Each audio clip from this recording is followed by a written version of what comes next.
ETF index mutual funds నేర్చుకుని stock మార్కెట్లో రాణించాలనుకుంటున్నారా? వెంటనే ఈ నెంబర్కి కాల్ చేయండి.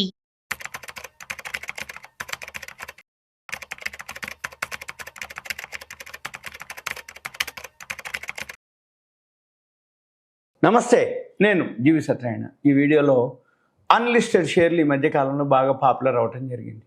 అన్లిస్టెడ్ అంటే ఏందో చూద్దాం. లిస్టెడ్ ఐపీఓ అఫీషియల్గా వచ్చి పబ్లిక్ ఇష్యూ వచ్చిన తర్వాత ఎక్స్చేంజ్లో ట్రేడ్ అవ్వటం, లిస్ట్ అవ్వటం అంటారు. అంటే ముందు ఐపీఓ వచ్చిన తర్వాత పబ్లిక్ మనం అప్లై చేసిన తర్వాత ఓవర్ సబ్స్క్రైబ్ అయిపోయినాక ఒక డేటు అలాట్మెంటు, రిఫండు, తర్వాత లిస్టెడ్ అంటారు వాటిని. దీన్ని ఎక్స్చేంజ్లో ట్రేడ్ అయ్యే వాటిని అన్నింటినీ లిస్టెడ్ అంటారు. అన్లిస్టెడ్ ఇప్పుడు మనం మాట్లాడుకునేది అంటే ఎక్స్చేంజ్లో ఇంకా ట్రేడ్ కాదు, కానీ షేర్లు మార్కెట్లో అవైలబుల్ ఉంటుంది. అవి ఎలా ఉంటాయి, ఏముంటుంది, దాని ప్లస్ పాయింట్లు ఏంది, మైనస్ పాయింట్లు ఏందో చూద్దాం. జనరల్గా ఈ అన్లిస్టెడ్ షేర్లు ఈ మధ్యకాలంలో చాలా పాపులర్ అయింది. అంతకుముందు ఉన్నది కానీ చాలా కొద్దిగా ఉండేది, కొద్ది పరిమాణంలోనే దొరికేది, కొద్ది మంది వ్యక్తుల దగ్గరే దొరికేది, ఎక్కువ అంతగా తెలవకపోయేది. ఎవరో తెలిసిన వాళ్ళు వెయిట్ చేసినా కొనుక్కున్నా బాగా లాభాలు రావడం జరిగింది.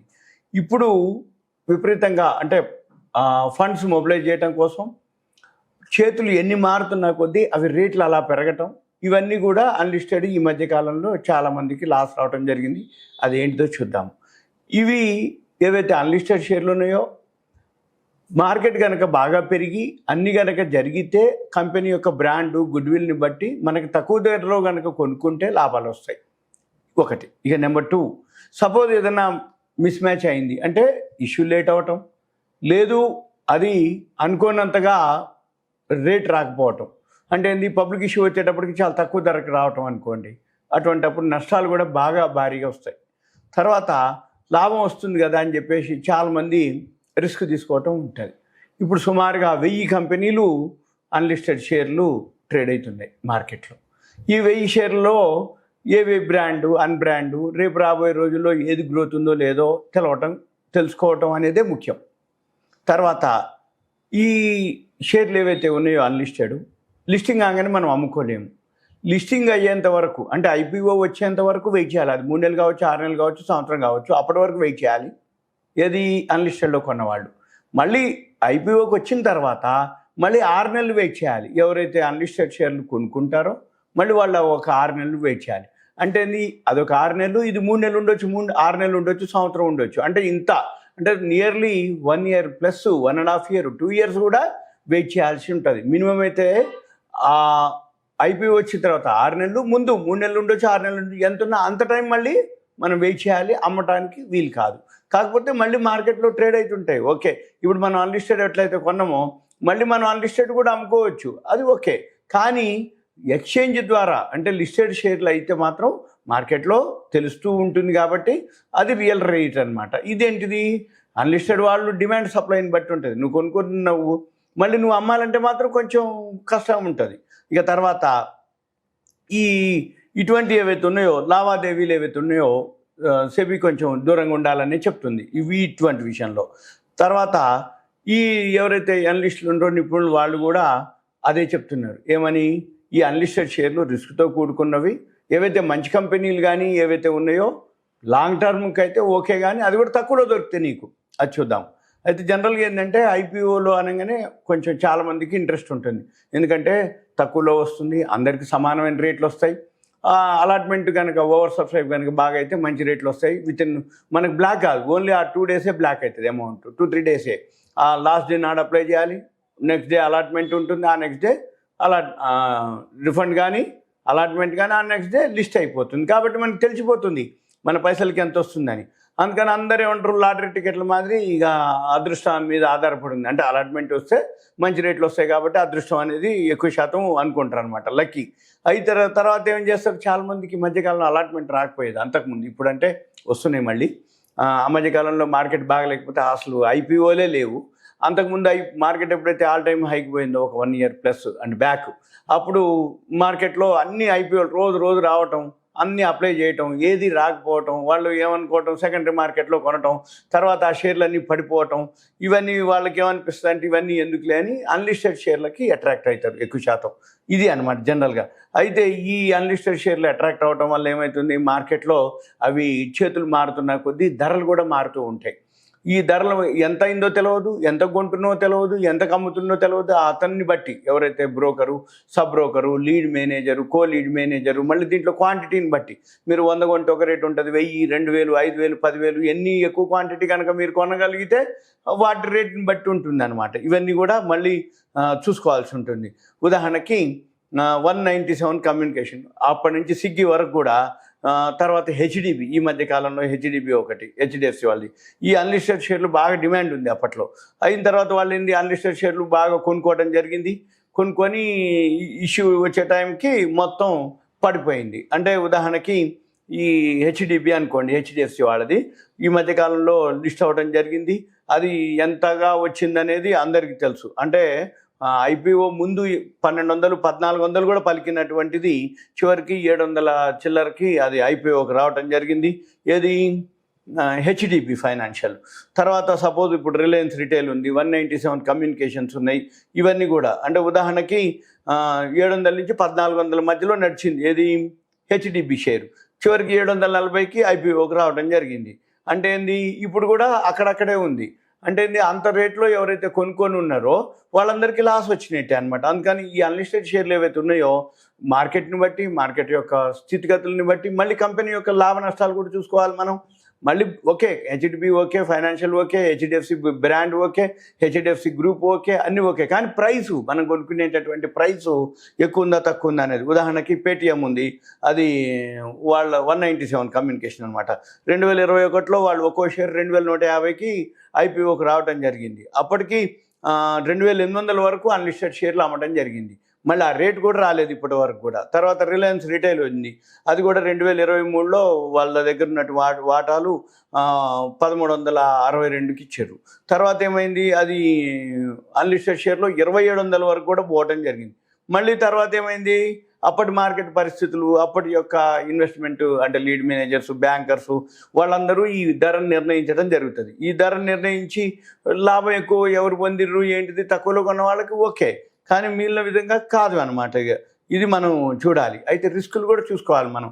ఈ రిస్కులు ఏంటంటే అన్లిస్టెడ్ షేర్లో మనం ఎప్పుడైతే పెడుతున్నామో దాంట్లో పారదర్శకత ఉండదు. అంటే బ్రోకర్ని బట్టి, టైంని బట్టి, మనం కొనే క్వాంటిటీని బట్టి, మనం సెలెక్ట్ చేసుకునేటటువంటి బ్రోకర్ని బట్టి, అతన్ని బట్టి ఇవన్నీ కూడా డిసైడ్ అవుతాయి ప్రైసులు.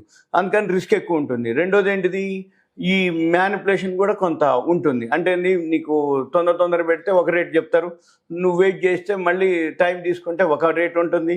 మళ్ళీ ఇవన్నీ కూడా ఏమవుతుంది, మళ్ళీ మనం అమ్మాలంటే కూడా మళ్ళీ అతను మనకు అమ్ముతాడు, కానీ మళ్ళీ మనం అమ్మాలంటే మాత్రం చాలా రేట్ తేడా కూడా అడుగుతాడు. ఇవన్నీ పారదర్శకత ఉండదు అనమాట. అందుకని కొంచెం రిస్క్ అనేది ఎక్కువ శాతం ఉంటుంది అనేది. తర్వాత ఎప్పటికప్పుడు ఈ అన్లిస్టెడ్ షేర్లో ప్రాఫిట్ అండ్ లాస్లు, బ్యాలెన్స్ షీట్లు అంత ఉండవన్నీ, ట్రాన్స్పరెన్సీ ఉంటుంది. కాకపోతే కొన్ని వెబ్సైట్లు ఉన్నాయి, అవి ఇన్ఫర్మేషన్ కరెక్ట్ ఉన్నాయా లేవా అనేది మనకు తెలియదు, కాకపోతే ఉంటుంది. మనం మామూలుగా లిస్టెడ్ షేర్లు అయితే అఫీషియల్గానే వెబ్సైట్లలో ఉంటుంది, NSE website, BSE website, Moneycontrol website, company వెబ్సైట్లో, అక్కడ కూడా మనకి బ్యాలెన్స్ షీట్లు, ప్రాఫిట్ అండ్ లాస్లు, ట్రాన్స్పరెన్సీ అంటుంది దాన్ని. పారదర్శకత అంటే రిజల్ట్స్ ఏవైతే ఉన్నాయో అవి దొరుకుతాయి. అదే అన్లిస్టెడ్ షేర్లో మనకు అంతగా డేటా దొరకదు. దొరికిన డేటా కూడా నిజమో కాదో కూడా తెలియదు మనకి. ఇటువంటివన్నీ కూడా కొంచెం ఈ రేట్లు అడ్జస్ట్మెంట్లో అవన్నీ జరుగుతాయి. తర్వాత బోనస్లు, స్ప్లిట్టింగ్లు కూడా చేస్తారు. వాళ్ళే మొత్తం ప్రమోటర్సే ఉంటారు కాబట్టి మొత్తం షేర్లు వాళ్ళ దగ్గరే ఉంచుకొని రేటు పెంచి మనకి ఇస్తారు. తర్వాత మళ్ళీ రేటు ఒకసారి పడిపోవటాలు అవన్నీ జరుగుతాయి అన్నమాట. ఇవన్నీ కూడా మనం జాగ్రత్తగా ఉండాలి అనేది. అయితే సెబీ కూడా చాలాసార్లు ఈ అన్లిస్టెడ్ షేర్ల మీద హెచ్చరికలు జారీ చేయడం జరిగింది. ఈ ఎవరైతే ఇన్వెస్టర్లు ఉందో ఈ అన్లిస్టెడ్ షేర్లకి దూరంగా ఉండాలని సూచించటం, దీంతో ఎవరైతే అంటే దాని యొక్క వాల్యూస్ అనమాట, అంటే విలువలు ఉండాలి. మనం ఆ ప్రాఫిట్ అండ్ లాస్లు, బ్యాలెన్స్ షీట్లు, కంపెనీ వాళ్ళు, ప్రమోటర్ ఎవరు, ఎక్స్పీరియన్స్ ఏంది, ఇవన్నీ కూడా మనం చూసుకోవాలి. ఉదాహరణకి రిలయన్స్ ఉంది, రిలయన్స్ వాళ్ళ ఎంప్లాయీస్కి 2019లో 400కి ఇచ్చిండు, ఇస్తే 2021కి అంటే క్వాంటిటీ లేవు, చాలా తక్కువ క్వాంటిటీ, డిమాండ్ పెరిగింది. రిలయన్స్ గ్రూపు, రిలయన్స్ షేర్లతో పాటు ఇది కూడా 4000 వరకు పెరిగింది. చివరికి 2023లో రిలయన్స్ 1362 రూపాయలు వాల్యూ కడితే దానిపైన వాళ్ళకి అంటే 400కు ఇచ్చిన వాళ్ళకి 1362 లాభమే. మరి 4000 కొనుక్కున్న వాళ్ళు. అందుకని ఇటువంటివన్నీ కూడా మనం ఆ అన్లిస్టెడ్ షేర్లో ఒక రీజనబుల్ ప్రైస్, అన్రీజనబుల్ ప్రైస్ అనేది ఏముండదు. మనం ఎవరు కొనుక్కుంటారు, ఎంత కొంటారు అనే దాన్ని బట్టి వాళ్ళు రేట్లు పెంచడం అవన్నీ జరుగుతాయి. అందుకని ఎక్కువ శాతం నష్టాలు వచ్చే అవకాశాలు ఉంటాయి. కాకపోతే ఈ మధ్యకాలంలో అన్లిస్టెడ్ షేర్లు బాగా డిమాండ్ పెరగటం, అన్లిస్టెడ్ షేర్లు కొనుక్కోవటం ఇవన్నీ కూడా మనము ఎక్కువ శాతం ఏం చేయాలంటే ఇప్పుడు 1000 కంపెనీలు ఉన్నాయి. మీరు ఒకటే గమనించాలి, ఏదైతే అన్లిస్టెడ్ షేర్లు కావాలి అనుకుంటే సెబీ ఫైల్లోకి వెళ్ళాలి, సెబీ వెబ్సైట్లోకి వెళ్ళాలి. అక్కడ ఫైలింగ్ చేస్తాయి కంపెనీలు, అక్కడ ప్రాస్పెక్టస్ అవన్నీ ఉంటాయి. ఫైలింగ్ చేసినప్పుడు ఈ డ్రాఫ్ట్ ప్రాస్పెక్టస్లో డీటెయిల్స్ అన్నీ ఉంటాయి. దాన్ని బట్టి మార్కెట్లో మనం వాల్యూ కనుక క్యాల్కులేట్ చేసుకోగలిగితే అన్లిస్టెడ్ షేర్లు ఎంత ధర పలుకుతుందో కూడా చూసుకోవచ్చు. అంటే ఉదాహరణకి వారి ఉంది, ఈ వారి అన్లిస్టెడ్ షేర్లు అప్పుడు 2500కి మార్కెట్లో జరిగింది. తర్వాత వాళ్ళు 1500కి ఇవ్వడం జరిగింది. కానీ లిస్టింగ్ మాత్రం 2500 అయింది. ఇప్పుడు 3000 పైనే ఉంది. ఏది వారి అంటే అటువంటివి ఓకే. అంటే ఏంది, ఆ కంపెనీ కనుక అప్పటికి ఇప్పటికీ టర్న్ ఓవర్ పెరిగి ప్రాఫిట్ పెరిగి గ్రోత్లో ఉందనుకోండి, అన్లిస్టెడ్ షేర్ టైంకి లిస్టెడ్ షేర్ వచ్చేటప్పటికి టైం తీసుకుంటుంది. ఆ టైంలో 2-3 క్వార్టర్లు కనుక జరిగిపోతే ప్రాఫిట్ పెరిగితే అప్పుడు ఇంకా రేట్లో లిస్ట్ అవుతుంది. ఎప్పుడు ఏవో కొన్ని కంపెనీలు. అందుకని మనం ఏం చేయాలి, ఇటువంటివన్నీ బాగా ఆర్థిక మూలాలు ఉన్నటువంటివి, కంపెనీ గ్రోత్లో ఉండేటటువంటివి, కంపెనీ ప్రాఫిట్ లాస్ బాగా ఉంటాయి అనుకునే అన్నీ చేయాలి. ఇంకోటి ఏంది, ఈ ధరల్లో కూడా అస్థిరతలు ఉంటాయి. అంటే ఏంది, ఒక ఫిక్స్డ్ రేట్లు ఏమి ఉండదు. మార్కెట్ ఒకసారి పెరిగింది అనుకోండి, ఇవి వెంబటే పెంచేస్తారు. ఒకవేళ మార్కెట్ పడిపోయినా కానీ ఇవి పడేయరు. అంటే ఏంది, హైలోనే అమ్మటం జరుగుతుంది. ఏమన్నంటే అమ్మేవాళ్ళు లేరండి అది ఇది అని చెప్తుంటారు అనమాట. అందుకని ఇటువంటి కొంచెం బాగా గమనించాలి.